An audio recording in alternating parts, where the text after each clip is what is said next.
Hola amigos, ¿qué tal? Bienvenidos a otro vídeo de C. Carreón Márquez sobre la medicina. Y vamos a cambiar de especialidad. Vamos a empezar ahora con respiratorio. Y vamos a ver un tema que se llama síndrome de distrés respiratorio agudo. ¿De acuerdo? Estas son las siglas. Bien, empezamos haciendo una especie de ojeada rápida al tema. Como veis aquí hay una cascada. Y lo que vamos a hacer es ir viendo punto por punto para después poder desarrollarlo. Tenemos primero que veremos la definición y los conceptos para saber qué es el síndrome de distrés respiratorio agudo. Después las causas, que veremos que hay dos, una que será directa y una que será indirecta. Luego veremos más a fondo. La anatomía patológica, vamos a ver cómo se produce la lesión, ¿de acuerdo? Y qué genera. Después tendremos la fisiopatología, en la que he hecho un esquema muy orientativo, muy fácil de recordar, con muchos dibujos. Y que veréis que es muy sencilla también. Después tenemos la clínica y la exploración, el diagnóstico, que veremos las pruebas que se hacen y los criterios que hay que seguir para poder diagnosticar un síndrome de distrés respiratorio agudo, el tratamiento, que se basará en tres pilares, que es el tratamiento de la causa desencadenante, tratamiento de la insuficiencia respiratoria y luego el fármaco, los fármacos que emplearemos. Ya os aviso que será uno muy específico, ¿de acuerdo? Bien, y luego veremos la evaluación, la evolución, y el pronóstico. Bien, el punto 9 podéis suprimirlo si queréis, no lo recomiendo, aunque el vídeo quizás se alargue un poco, cosa que dudo porque iremos rápido, pero son los puntos clave del tema, es decir, es como un repaso rápido de todo esto, ¿de acuerdo? Así que si tenéis mucha prisa y queréis saber algo muy importante, ir al final del vídeo donde explicamos el punto 9. Si no, quedaros a toda la explicación, que os lo recomiendo, y quedaros después también al punto 9, que es una pincelada rápida y todo se aclara mucho más, ¿de acuerdo? Bien, pues vamos al lío. Tenemos primer punto, definición y concepto. Bien, pues ¿qué es el síndrome de distrés respiratorio? Pues es un desarrollo de una insuficiencia respiratoria que se caracteriza porque es aguda, grave, rápida, con infiltrados bilaterales difusos y que son secundarios a un edema no cardiogénico, ¿de acuerdo? Esto va a ser importante. De hecho, esto es una de las pinceladas que os hablaba en el punto 9. Pero bueno, nos tenemos que quedar con que es aguda, ¿vale? Es decir, se instaura con mucha rapidez, por lo tanto es rápida. Aquí le he puesto a los pulmones, a modo de esquema, unas rayas de velocidad, en plan súper rápido, ¿vale? Es grave, tenemos que saber que es grave. El aspecto del pulmón, como veis, lo he pintado así muy desastroso, para que os acordéis que es grave.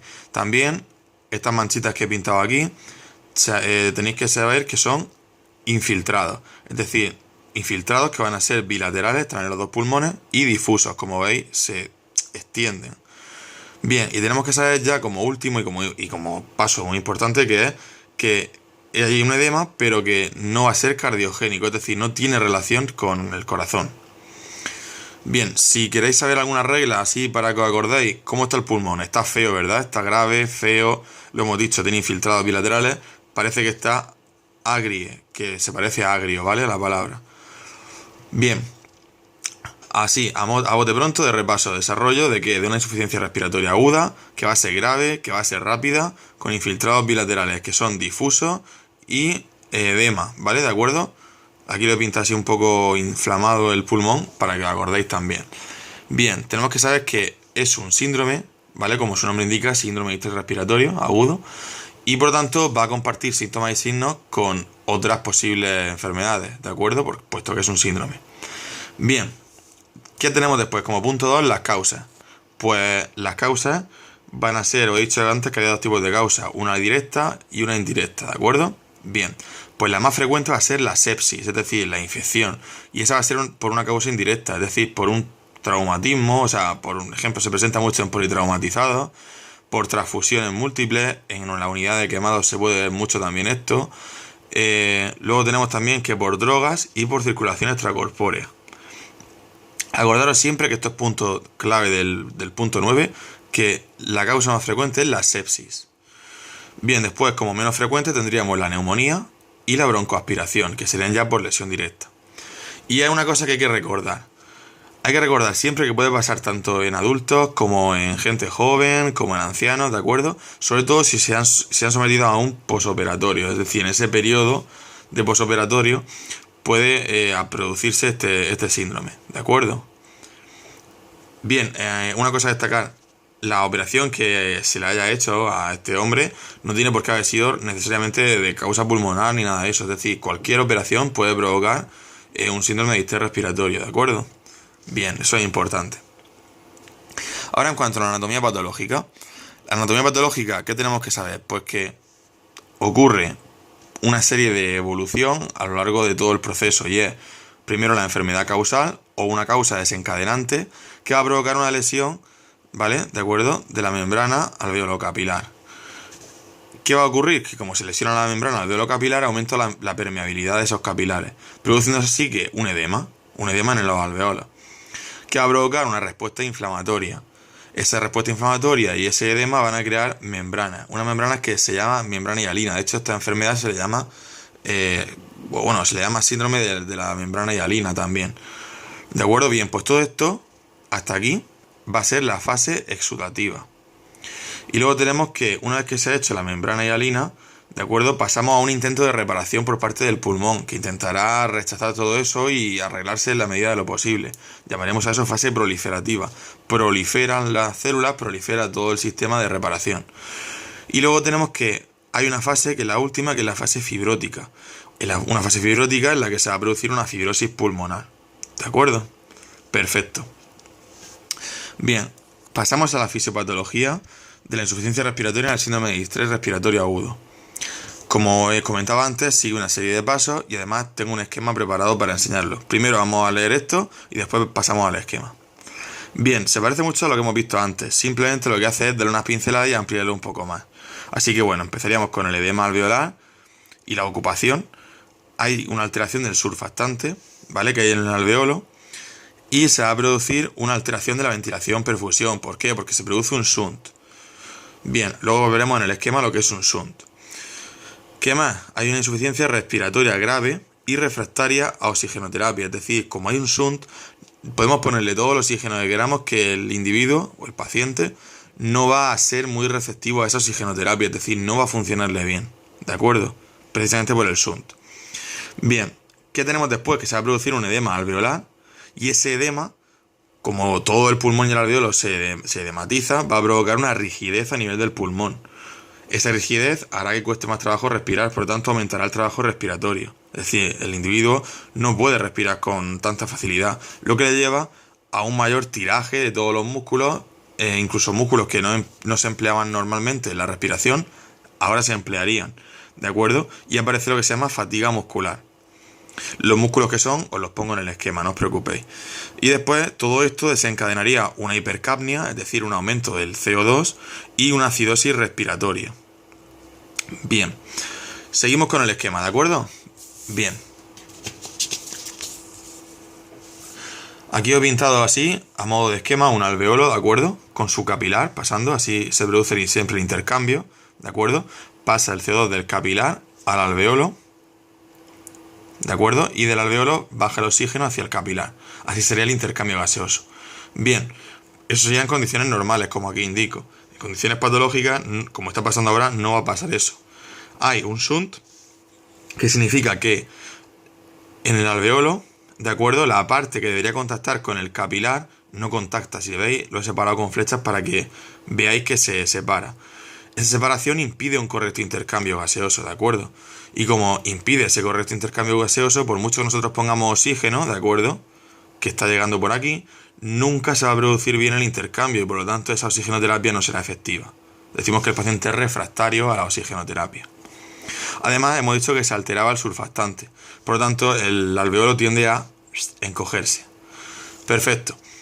Eso se llama, todo este proceso, shunt o cortocircuito, lo que hace una alteración de la ventilación-perfusión, como aquí indico. Esto es lo de la oxigenoterapia, la he tachado para que os acordéis de que aquí no funciona bien, ¿de acuerdo? Esto sería la pared del alveolo en la que he hecho como que se engrosa, ¿de acuerdo? Indicando el edema. Como se engrosa se vuelve más rígido, ¿de acuerdo? Bien. Y aumenta el trabajo respiratorio, es decir, el individuo se ve agobiado. Estamos aquí con un tío que está sudando la gota gorda para intentar respirar, ¿de acuerdo? Bien, como aumenta el trabajo respiratorio, utiliza los músculos que os he dicho. El diafragma lo utilizará, pero luego veremos que hay una cosa que se llama estado paradójico del diafragma, en el que cuando el hombre inspira para coger aire, ¿de acuerdo? Lo que hace el diafragma es que en vez de descender, asciende, ¿de acuerdo? Comprimiendo los pulmones. Bien, luego tendremos que podemos ver también un aleteo nasal, que es ya cuando hay un tiraje, una utilización de los músculos muy, muy fuerte, y después los músculos intercostales también tiran del aparato, se tiran de la cavidad torácica, para que me entendáis, para poder extender a lo más posible y captar todo el aire que se pueda. Bien, ¿qué hacemos con esto? Pues todo este proceso va a llevar a cabo un aumento del CO2 y va a producirse una acidosis respiratoria. ¿De acuerdo? Bien. Pues ese sí sería el esquema. Un esquema, como veis, rápido y muy sencillo. Y ahora pasamos directamente al punto 5. El punto 5 era la clínica y la exploración física. La clínica va a ser muy sencilla. Ya hemos dicho que el paciente iba a ser un paciente que no iba a poder respirar bien. Es decir, tenía una insuficiencia respiratoria, como recordamos del concepto, aguda, grave, ¿de acuerdo? Con infiltrados bilaterales, recordáis, ¿verdad? Bien, pues va a ser una clínica secundaria a todo eso. La clínica igual va a ser disnea. Disnea además que se instaura en horas. ¿Por qué? Porque hemos dicho que es agudo el síndrome de distrés respiratorio agudo, por lo tanto en horas, ¿de acuerdo? Instauración rápida, acordaros. Bien, en cuanto a la exploración física, ¿qué vamos a ver? Pues vamos a ver que hay taquipnea, con el uso, como explicaba hace poco, de la musculatura accesoria y que puede desencadenar una cianosis, es decir, acabar en una cianosis. Habrá taquicardia, habrá sudoración y en la ocultación pulmonar habrá estertores húmedos bilaterales, precisamente por eso infiltrados, y sonará como si hubiera crepitantes, ¿de acuerdo? En los dos pulmones, acordaros. Aquí el esquemita. Esto sería la cabecita de un tío, espero que lo veáis, con los ojos muy abiertos porque está agobiado, no puede respirar por la disnea, ¿de acuerdo? Sudoración, como marcábamos aquí. Aquí pongo más al aire que está echando y respirando. ¿Por qué? Porque hay taquipnea, intenta el tío respirar muy rápido, ¿vale? ¿De acuerdo? Y también hay taquicardia, por eso pongo los más en el corazón. Va muy rápido. ¿Y por qué pongo CR? Pues porque habrá crepitantes bilaterales, es decir, en los dos pulmones, ¿de acuerdo?